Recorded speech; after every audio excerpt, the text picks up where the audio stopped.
Snow sa disyerto, malalakas na ulan at malawak na wildfire na pinalala ng malakas na hangin. Ilan lang yan sa pamapinsalang panahon sa iba't ibang bahagi ng mundo mula 2024 hanggang unang mga araw ng 2025 na sinasabing dulot ng climate change o nagbabagong klima. Nakatutok si Ian Cruz. Pagkagat ng dilim, matingkad na pula ang bumabalot sa paligid sa Los Angeles, Amerika dahil sa dalawang malawak na wildfire na 3 gabi nang namiminsala. Halos 10,000 bahay at istruktura na ang nilamon ng naglalagablab na apoy. Ang nagpalala sa sitwasyon ang napakalakas na hangin na tinawag na Santa Ana winds. Sa videong ito, makikita kung gaano katindi ang hangin na lalong nagpapalaki sa mga apoy at nagdadala ng maliliit na baga sa ibang lugar na nagpapasimula ng panibagong mga sunog. Ang apoy, walang pinipili. Pati bahay ng mga celebrity tulad ng singer-actress na si Mandy Moore kasama sa mga natupok. Bagaman humina na sa ngayon, nagbabala ang mga opisyal doon sa inaasahang paglakas ulit ng hangin at pagpapatuloy ng red flag conditions.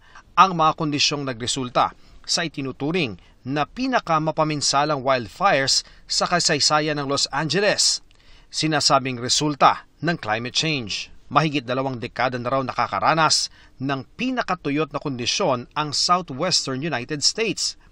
Dahilan para mamatay ang halaman sa mga kabundukan at maging mas madaling masunog. Lumalayo yung moisture sa kanila, so nagiging dry. So since galing sila sa napakainit na temperatura during the summer months, pagdating nitong tinatawag na autumn dun sa mga mid-latitude countries na yon, so yung mga nangato yung mga dahon naman, yung pagdating ng taglamig nila, yung mga ibang bahagi, ang kanyang epekto ay nagiging dry.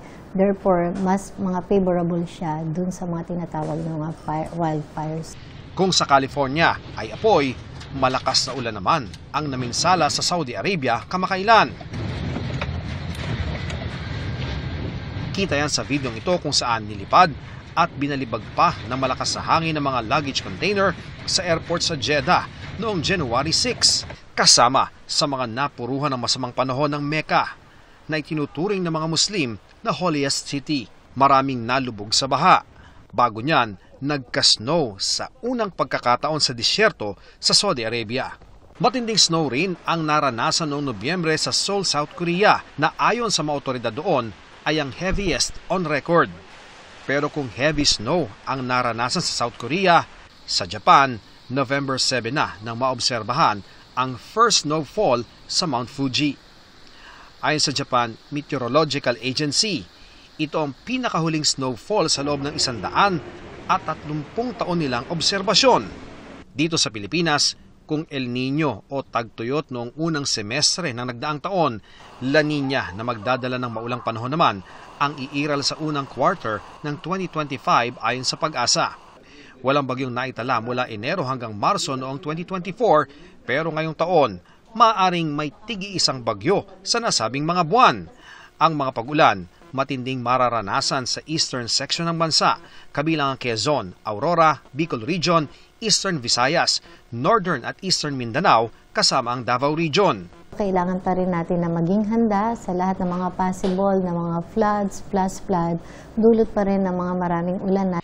Paliwanag ng Pag-asa, ang La Nina ay kondisyon ng paglamig sa gitna at silangang bahagi ng Karagatang Pasipiko o yung malapit sa kontinente ng Amerika. Pero mainit naman ang karagatan malapit sa Pilipinas kaya nagkakaroon ng mga pag-ulan. Posible raw pasidhiin ng climate change o nagbabagong klima ang epekto ng La Nina. Ito yung natural cycle ng ating climate system. Ang nangyayari lang is mas tumitindi yung mga nagiging impact nito dulot ng global warming as a result of climate change.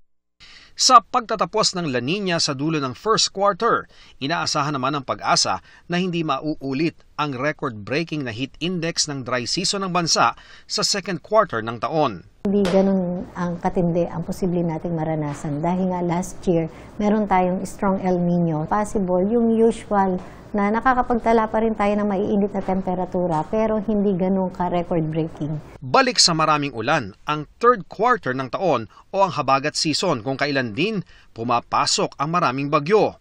At sa fourth quarter, inaasahan pa rin ang mga bagyong tatama sa kalupaan. Ito naman na yung kasagsagan na ng mga landfalling and crossing na ating mga bagyo. So ibig sabihin, magiging lubhang mapaminsala yung ating mga bagyo pagdating ng last quarter. Kahit may El Nino, kahit walang El Nino or La Nina. Umabot sa 18 bagyo ang naitala sa Pilipinas noong 2024, kabilang ang mapaminsalang superbagyong Karina noong Hulyo at bagyong Christine na tumama sa Luzon noong Oktubre. Ngayong 2025, inaasahang 17 to 19 na bagyo ang papasok sa bansa. Para sa GMA Integrated News, Ian Cruz, nakatutok 24 oras.